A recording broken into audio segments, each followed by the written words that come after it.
আসসালামু আলাইকুম। আমি রোমানা শারমিন করিম, প্রভাষক বাংলা, নারায়ণগঞ্জ কমার্স কলেজ কর্তৃক পরিচালিত দ্বিতীয় বর্ষের অনলাইন ক্লাসে আমার প্রাক্তন শিক্ষার্থীকে জানাচ্ছি সুস্বাগত। কেমন আছো তোমরা? আশা করি ভালো আছো। আলহামদুলিল্লাহ, আমিও ভালো আছি। এই করোনাকালীন এই সময়ে ভালো থাকাটাই হচ্ছে সবচেয়ে বেশি জরুরি বিষয়। তারপর হচ্ছে জীবন প্রথমে ভালো থাকবো, তারপর জীবন চালানোর জন্য হচ্ছে লেখাপড়াটা আমাদের একটু চালিয়ে যেতে হবে। তো সেটা ইনশাআল্লাহ আমরা করবো। আশা করছি তোমরা আমাদের সাথে তালে তাল মিলিয়ে লেখাপড়াটা প্রতি ক্লাসগুলি ভালোভাবে করে নিচ্ছ। তো তোমরা ভালো করে জানো, গত ক্লাসে আমি ব্যাকরণের উপসর্গ পড়িয়েছিলাম। উপসর্গ প্রথম পার্টটা আমি পড়িয়েছিলাম, উপসর্গ কাকে বলে এবং কত প্রকার, সেটা ছিল আমার প্রথম ক্লাসের টপিক। আজকে দ্বিতীয় ক্লাসে আমরা পড়ব উপসর্গের অর্থবাচকতা নেই কিন্তু অর্থদ্যোতকতা আছে, এই বিষয়টা নিয়ে আলোচনা করব। এটাই আমরা আজকে পড়ব। আমরা ইতিমধ্যে জেনে গিয়েছি যে উপসর্গ কাকে বলে। গত ক্লাসে নিশ্চয়ই আমরা ভালো করে জেনে গিয়েছি, কারণ আমি আশা করবো এই কারণেই জেনে গিয়েছো, না হলে আমাকে অবশ্যই নক করতে হবে, আমি বুঝি নাই হোয়াটএভার যেটাই হোক, তো আমি বুঝে নিব তোমরা বুঝে গেছো। তারপরেও তোমাদের সুবিধার্থে আমি উপসর্গ কথাটাকে আবার একটু বোঝাচ্ছি। উপসর্গ কি? উপসর্গ হচ্ছে কোনো একটি মূল শব্দের পূর্বে বসবে, হ্যাঁ, সেটা পূর্বে বসে নতুন অর্থ প্রদান করবে। হ্যাঁ, উপসর্গ হচ্ছে ছোট ছোট বর্ণ বা বর্ণ সমষ্টি, যেমন হতে পারে আ, বি, পরি, উপ, প্র, এগুলো হচ্ছে উপসর্গ। আর ইতিমধ্যে আমরা জেনে গিয়েছি উপসর্গ হচ্ছে কয় প্রকার? 3 প্রকার। কি কি পড়েছি? সংস্কৃতি উপসর্গ, দেশীয় উপসর্গ এবং পড়েছি বিদেশি উপসর্গ। ঠিক আছে, তাহলে আমরা উপসর্গ সম্বন্ধে মোটামুটি জানলাম। উপসর্গের তো নিজস্ব কোনো অর্থই নেই, অন্য কোনো শব্দের পূর্বে বসে নতুন অর্থ সহায়তা করে, নতুন অর্থ তৈরিতে সহায়তা করে। ঠিক আছে শিক্ষার্থীরা, তো খেয়াল করো আজকে আমার প্রশ্নটা কি হচ্ছে, উপসর্গের অর্থবাচকতা নেই কিন্তু অর্থদ্যোতকতা আছে। আমরা অলওয়েজ যেটা করি, ম্যাম অর্থবাচকতা বুঝলাম না, অর্থদ্যোতকতা বুঝলাম না, আমি প্রশ্নটাই বা কি বুঝবো? তো আমি টিচার হিসেবে আমি মনে করি আগে তোমাদের এই শব্দের অর্থটা ভালোভাবে আমাকে বুঝিয়ে দিতে হবে। তাহলে যখন তুমি অর্থটা বুঝে যাবে, প্রশ্নটা তোমার কাছে 50% ক্লিয়ার হয়ে যাবে, ইজি হয়ে যাবে, সহজ হয়ে যাবে। তাহলে আমরা একটু জেনে নেই। উপসর্গ তো বুঝেছি, কোন অর্থবহ শব্দের পূর্বে বসে নতুন অর্থ প্রদান করে, নিজে নিজে কোন অর্থ তৈরি করতে পারে না। সো অর্থবাচকতাটা কি? কেন উপসর্গে অর্থবাচকতা নেই? অর্থবাচকতা শব্দের অর্থ হচ্ছে এর নিজস্ব কোনো অর্থ নেই। অর্থবাচকতার অর্থ কি হচ্ছে? নিজস্ব কোনো অর্থ নেই। ঠিক আছে, তাহলে কি যে হলো না, উপসর্গের অর্থবাচকতা নেই, এটা যদি আমরা খেয়াল করি তাহলে কি বুঝবো? অর্থবাচকতা এই শব্দটার অর্থ যদি আমরা বুঝি যে নিজস্ব কোনো অর্থ নেই, তাহলেই বুঝবো যে উপসর্গের নিজস্ব কোনো অর্থ নেই। আচ্ছা, এবার যাবো আমরা পরের অংশে, কিন্তু অর্থদ্যোতকতা আছে। আবার একটা প্রবলেমে পড়ে যাবে, ম্যাম অর্থদ্যোতকতা মানে কি, তো বুঝলাম না। ঠিক আছে, অর্থবাচকতা মানে কোনো নিজস্ব অর্থ নেই, আর অর্থদ্যোতকতা হচ্ছে নতুন অর্থ তৈরিতে সহায়ক। অর্থদ্যোতকতা অর্থ হচ্ছে নতুন অর্থ তৈরিতে সহায়ক। তাহলে উপসর্গের মূল কাজটা কি হচ্ছে? নিজস্ব কোনো অর্থ নেই কিন্তু নতুন অর্থ তৈরি করতে সহায়তা করে। এই বিষয়টাই আমরা আজকে আলোচনা করব। তাহলে আমরা শিক্ষার্থীরা একটু খেয়াল করো, অর্থবাচকতা এবং অর্থদ্যোতকতা এই শব্দ দুটোর অর্থ আমরা বুঝে গেছি। তাহলে আমরা এখন প্রশ্নটা সহজভাবে সমাধান করতে পারবো। অর্থবাচকতা অর্থ যেন কি?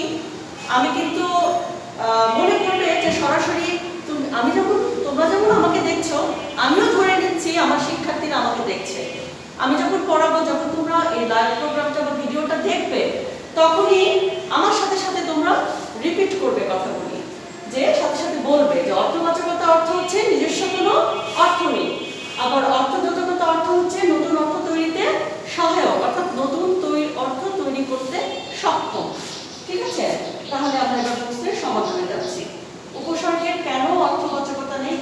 অর্থগততা আছে, এটা আমরা ডিটেইলে আলোচনা করব। আমরা জানি যে উপসর্গ ছোট ছোট বর্ণ বা বর্ণ সমষ্টি দিয়ে তৈরি হয়। কিসের পরে? ধাতুর পূর্বে বসে।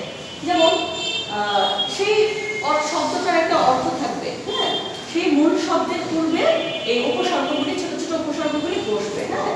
যেমন অনা,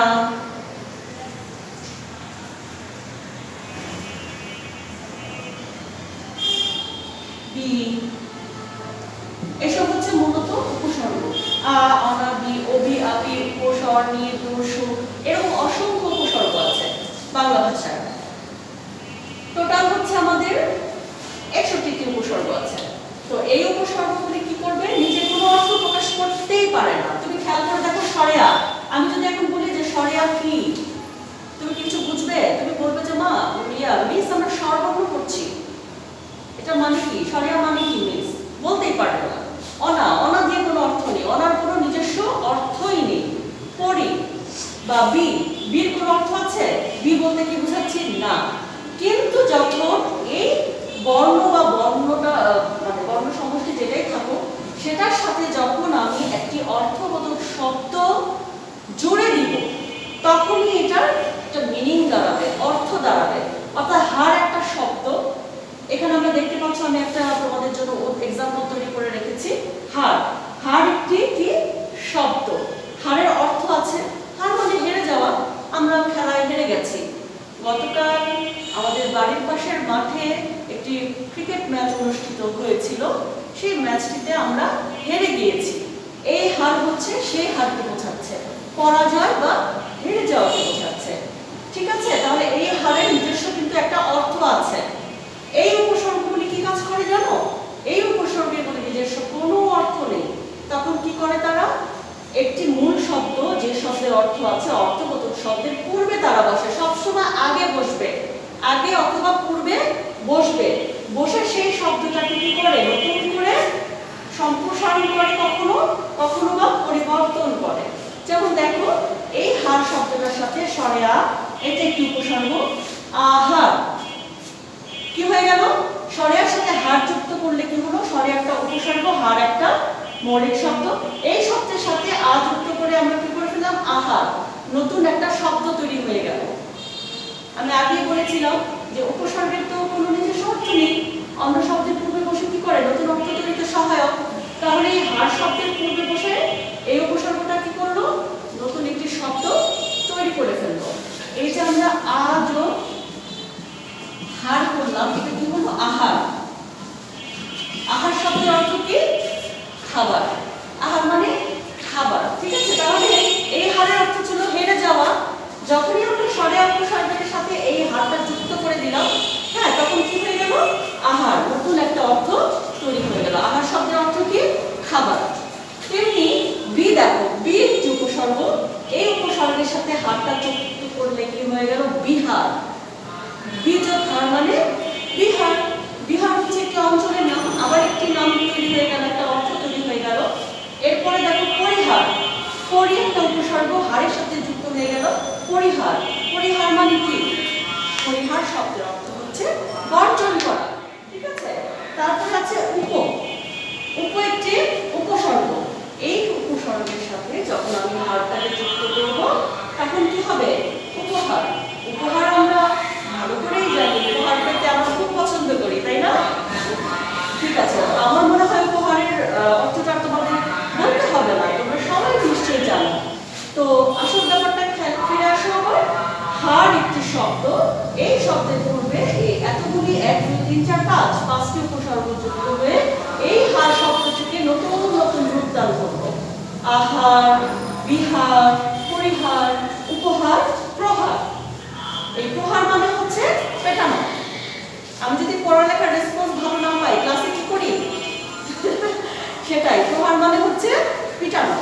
ঠিক আছে, তাহলে আমরা বুঝে গেলাম যে এই আলোচনার প্রশ্নে যেটা ছিল, উপসর্গের অর্থবাচকতা নেই কিন্তু অর্থগততা আছে, আলোচনা করো। তার মানে তো আমরা বুঝেই গেলাম, একটি শব্দের পূর্বে বসে উপসর্গগুলোকে, সেই শব্দগুলোকে কখনো পরিবর্তন করে ফেলেছে, কখনো সম্প্রসারণ করেছে, কখনো সেই শব্দগুলো শব্দগুলোকে পূর্ণতা দান করেছে, কখনো বা সেই শব্দগুলোকে অর্থবোধক করে তুলে ধরেছে।